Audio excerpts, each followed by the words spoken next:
Welcome to Unstoppable at Craig, where we pull back the curtain on what makes healthy workplace cultures click and what happens when people are empowered to expand the boundaries of what is possible. We'll explore the perspectives of employees and leaders who have carte blanche to speak their truths, tell their stories, and unlock uncommon ways of approaching challenges. I am Dr. Jandel Allen-Davis, CEO and President of Craig Hospital, a world-renowned rehabilitation hospital that exclusively specializes in the neurorehabilitation and research of patients with spinal cord and brain injury. Join me as we learn from people who love what they do and what happens when fear doesn't stifle innovation.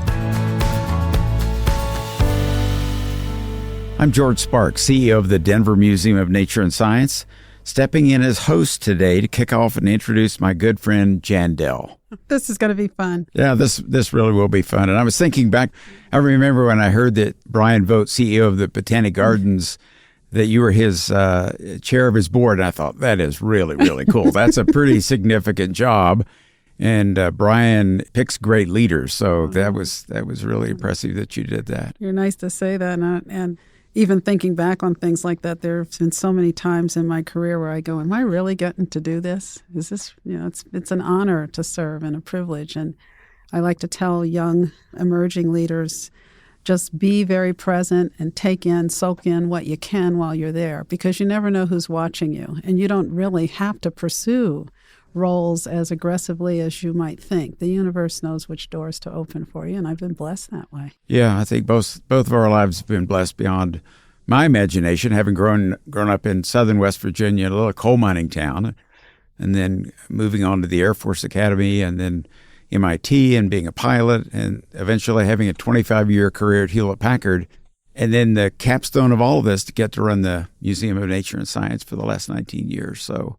Yeah, I think one of the things that's always surprising to me, and even as I think about how we stereotype people, is that there's this sense that careers, if you plotted them on the X and Y axis, where one is time and the other is sort of ascent, I guess, that people think these are straight lines, and they're not. And or that you start one place and that's where you end. I really did in my life, despite always wanted to be part of making things better or being at tables where people were trying to work on big or hard or thorny issues.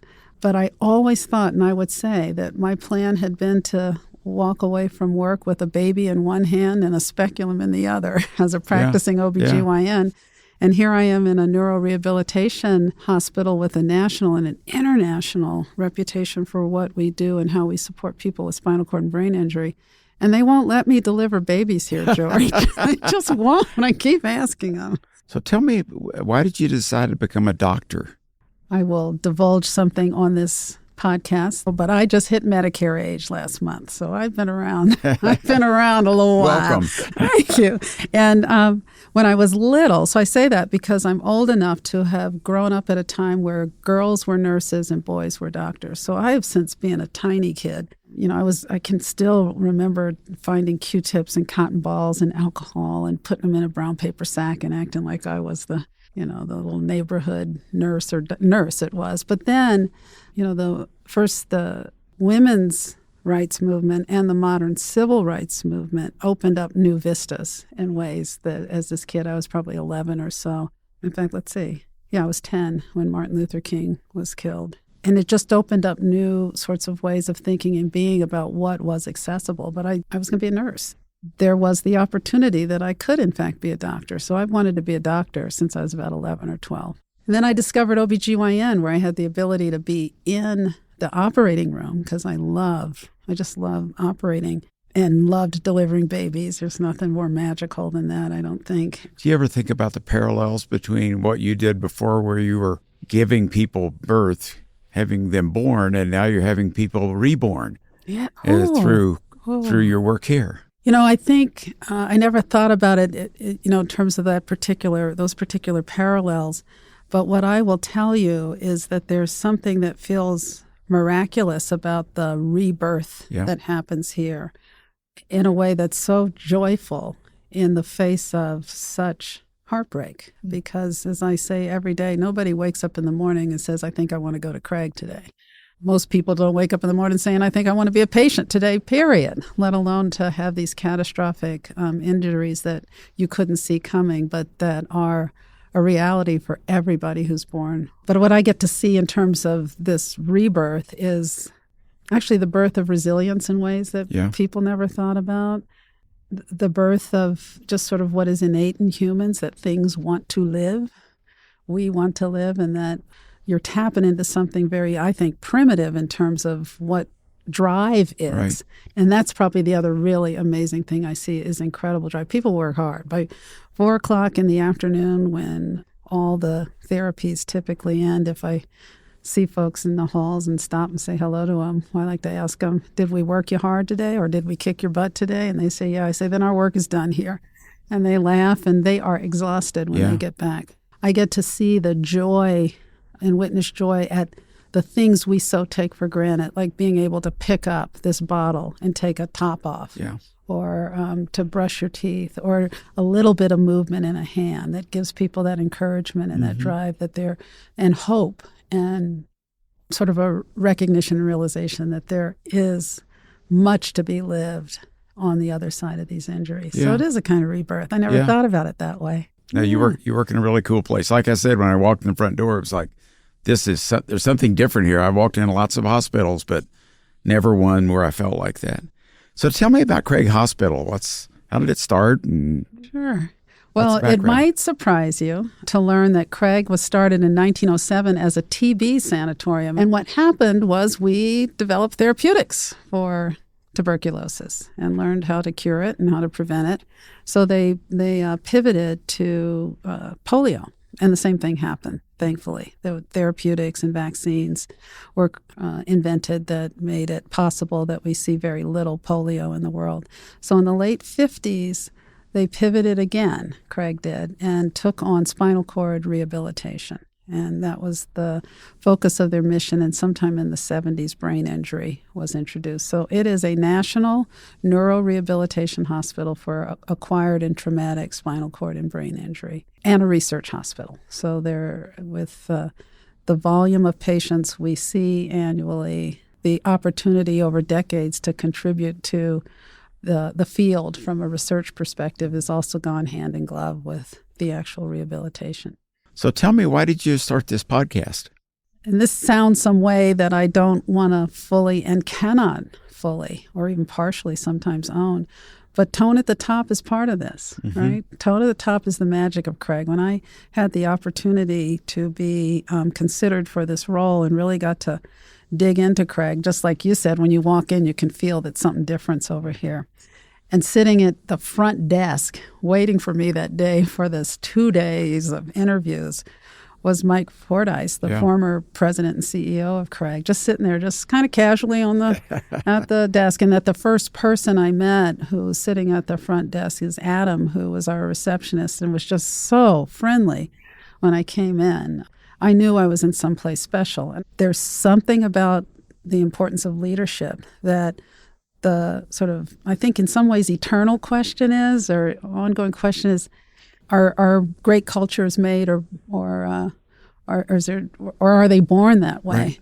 And you could say the answer is yes, but it is in some way this alchemy of great people and great leadership. And we wanted to have the opportunity to tell that Craig story through that lens, in the hopes that there's something in talking to folk like you, or other employees, or other great folks in this community and beyond, or patients and families, that might spark some what-if question by a leader out there, or help some leaders who might need a little boost to take a different look in the mirror about who might I be if I were willing, and this is my belief, if I were willing to bring my whole self to work. Yeah.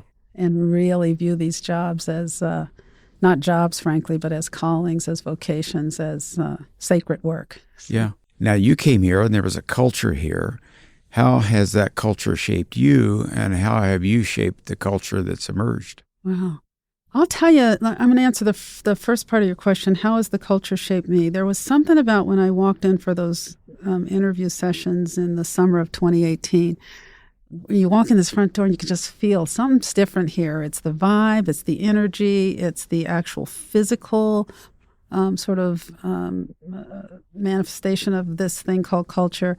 It's the fact that our outpatient clinic is literally there. So you are immediately immersed in what the work is we do. You will see wheelchair users. You will see people working with and doing therapy right at the front door.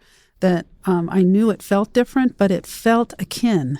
And I remember saying, I'm home. And then I said, please, God, let it be so. And luckily, very much luckily and blessedly it is, that I got to be here. And we talk about this elusive thing called culture here, and it is elusive. I mean, you can look at the definition, and it's just a bunch of practices, behaviors, ways of being, dressing, doing that are held in common by a group of people. And if you ask me then, well, what are those things? There's a few. The first is, this is a super mission-driven place. I mean, we know what our work is, and everybody understands how they align to that mission. And I'm not just talking the therapists and the people at the bedside, or even we as executives or leaders at Craig, but our environmental services team loves this building. They understand the connection between safety and a clean and inviting and warm and aesthetically pleasing place for people who are going to be here for a few weeks. They're not coming in and going out in a couple, 3 days. But also for those of us who work here, it imbues a real strong sense of pride in what we do. So certainly this alignment to culture, but I think people who choose to come and stay are purpose-driven people, and this is their purpose, and they sort of know it innately. We're a really friendly culture. The executives go down to new employee orientation every 2 weeks. And of the many things that we say as we talk about Craig, and I'll talk about ourselves a little bit personally, who we are, I say this is a super friendly place, and the expectation is you say hello to folks when you walk by. And I tell them, and this is honest, if you don't say hello to me, I'm going to think you're mad at me, because that's my psychopathology, quite frankly. So this notion is that we are friendly to each other, but we also help each other, that the best service to our patients is given by how well we serve and support and care for each other, because it makes it a joyful place. That it is a joyful place. You would think, given who we serve and why they're here, that this would be a place that's just a total Debbie Downer place. And it's not to say that there aren't hard days for our patients and hard days for us, but in general, as Mike Fordyce told me, you can never have a bad day at Craig, and even your worst day is better than days most any place else. But then the other thing, so that, there's these sort of intangibles that we have the ability to act on. One day, shortly after I started, I looked in this drawer, because I think we all leave a drawer of papers when we leave it for somebody else to clean up. Thanks, Mike. And so I finally said, I got to open this drawer. And I looked in there, and there was in one folder a stack of these sepia tone copies of something. I could tell they were all the same thing. And I pulled these brownish copies out. And on the top it said the Craig recipe. And this is something that Denny and the team back in 2004 penned. And Denny was here until 2008 and had been the CEO for 34 years and stayed at Craig for 35 because he stayed an additional year and worked in the foundation.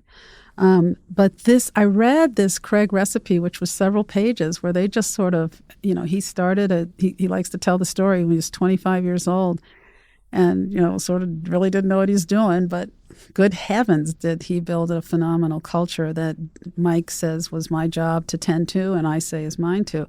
But it lays out it sort of describes not just what we do and how we deliver care, sort of the real brass tacks, but why it's important and what the role of family is. And I remember seeing this, and I said, I wonder how many people now know about the Craig recipe. So one of the things that was important to me was that we needed to pull this recipe out and socialize it. Not because anything was getting a little tarnished, but just as a reminder of what a sacred trust we held and hold, and that each one of us has the opportunity to either break this thing or make it.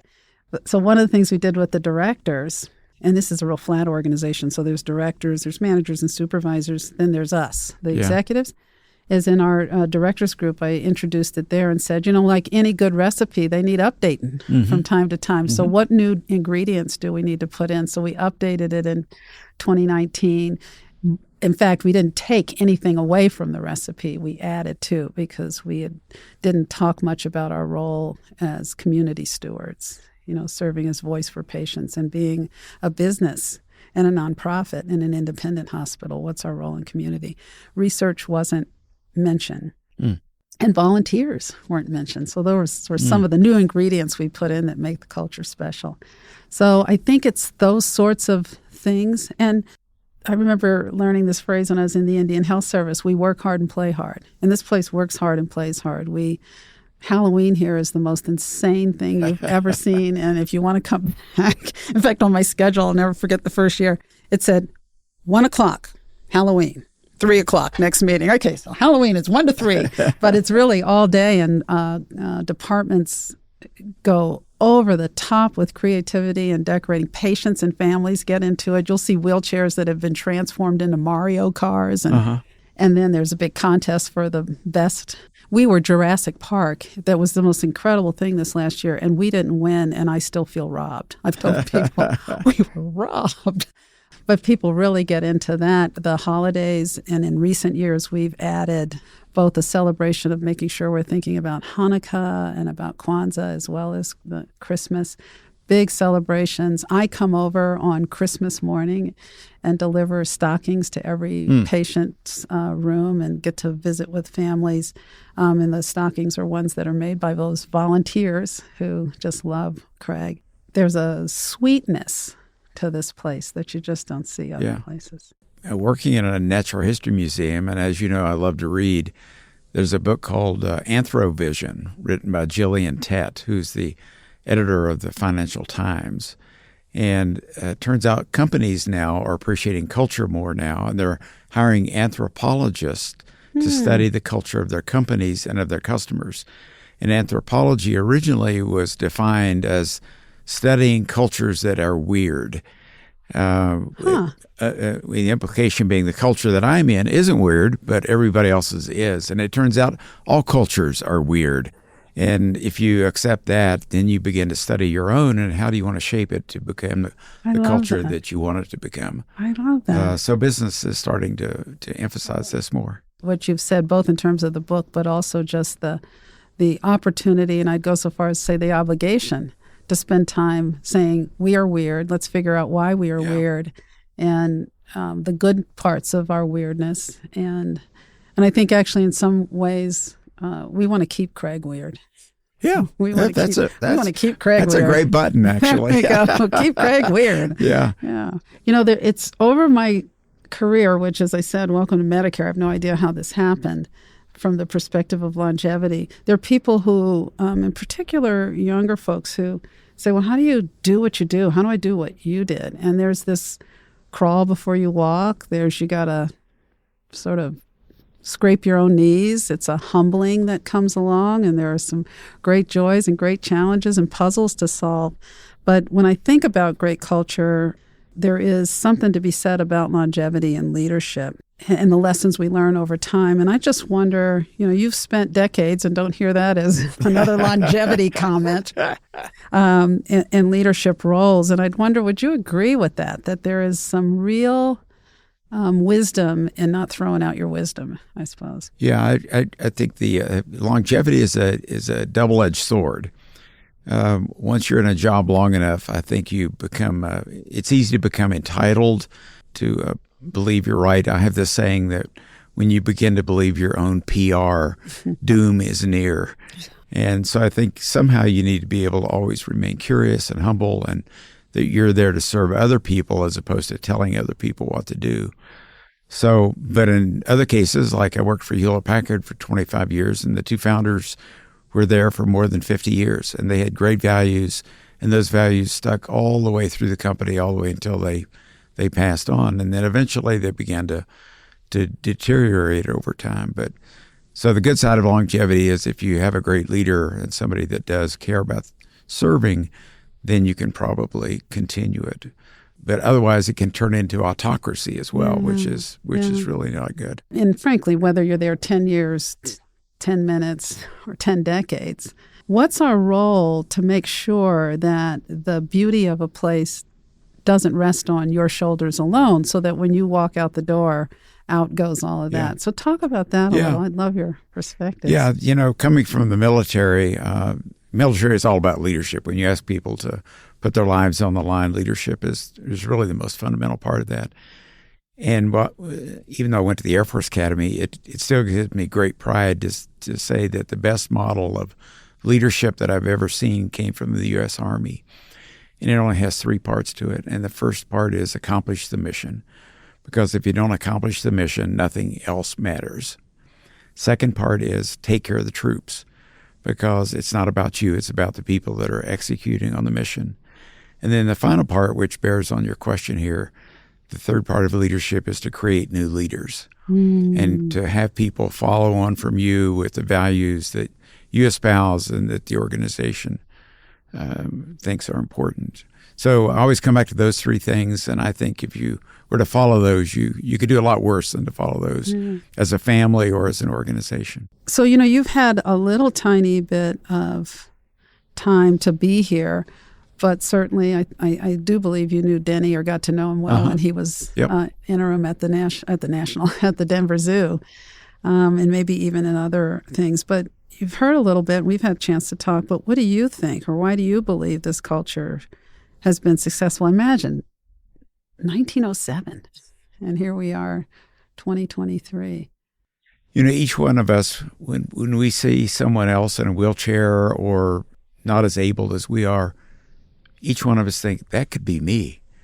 There, but for the grace of God goes me. I could have stepped out into the street, or I could have had the stroke or whatever. And I think there's a natural empathy there that is not visible for, say, that people have cancer or things like that. So I think it strikes us at a very different level. And the fact that, again, you're rebirthing those people, to me is such a powerful thing, and it is joyous. That has to be part of what drives it here, because I don't see that in the rest of the medical field.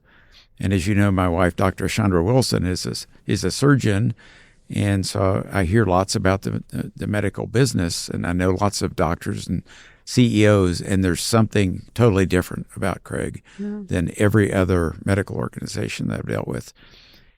And I was overwhelmed by that feeling today, just walking in here. It's hard to describe. Well, thank you for that. And you know what?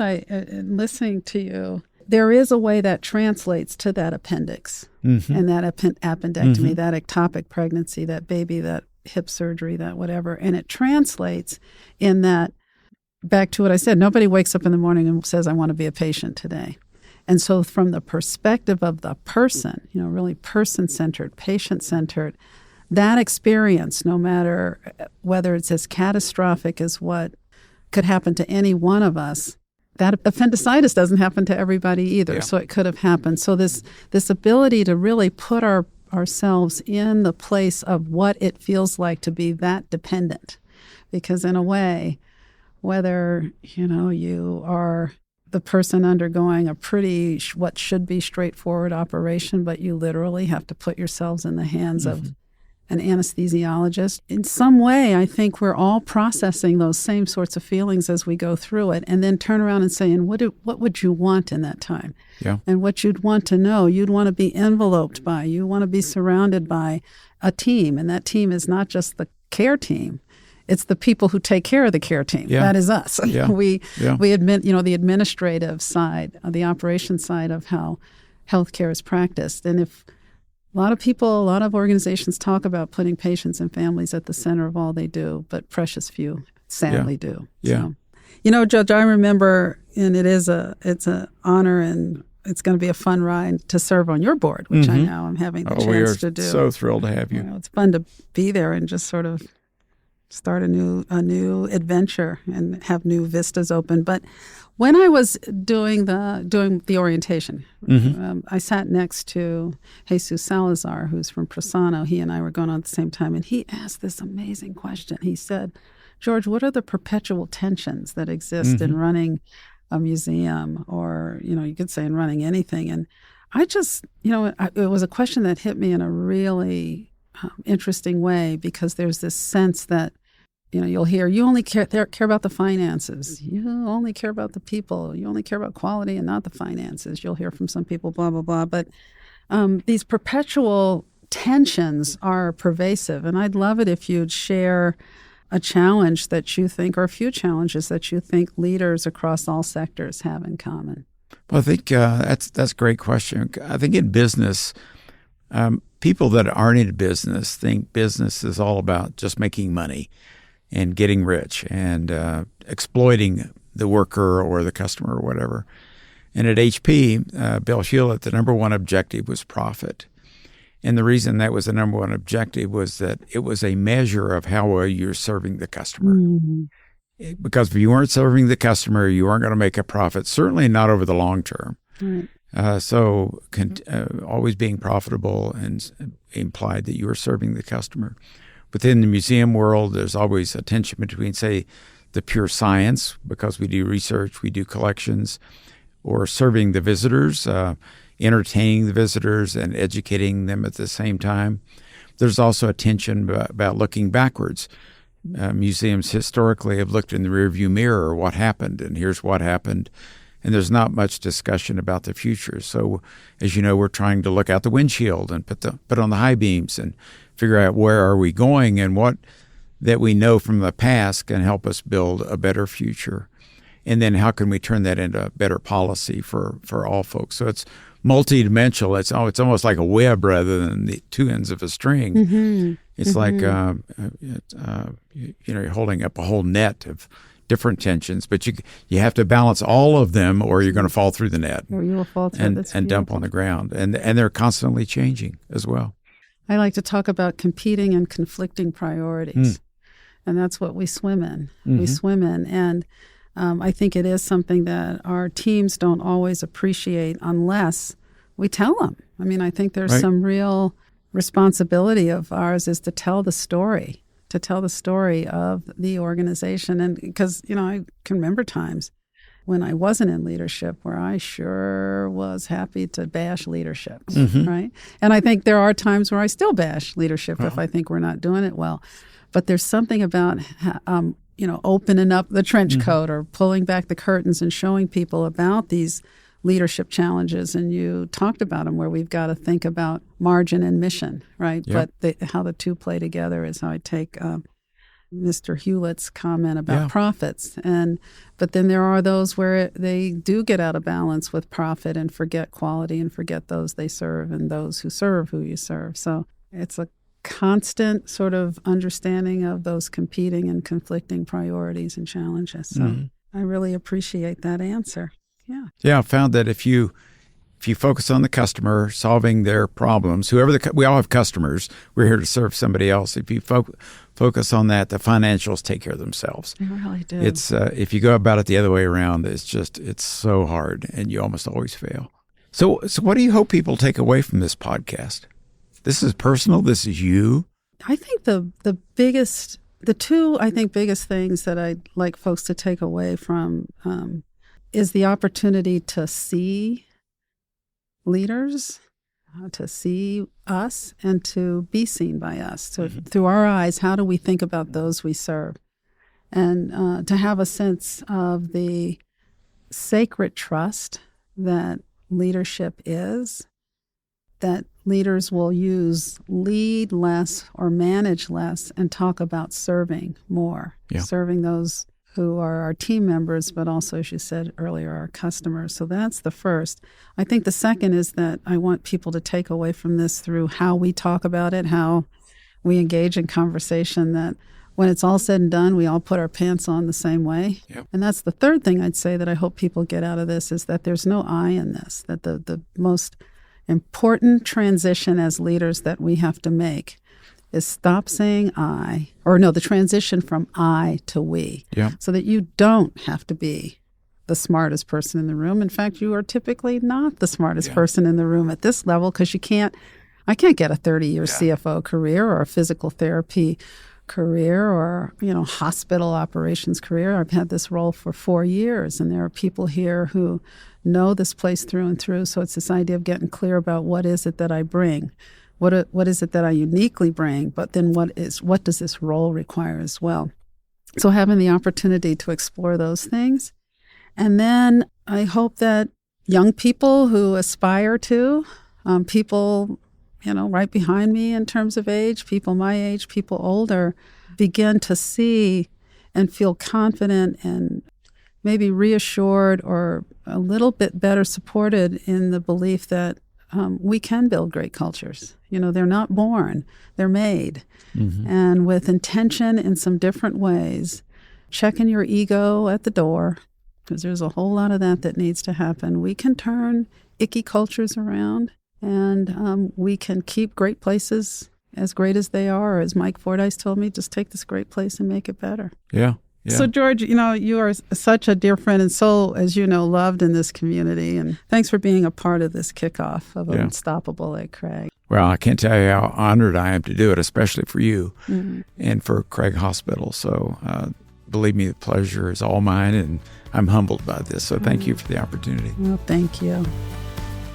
And remember to sign up and follow Unstoppable at Craig wherever you listen to your podcast so you won't miss an episode.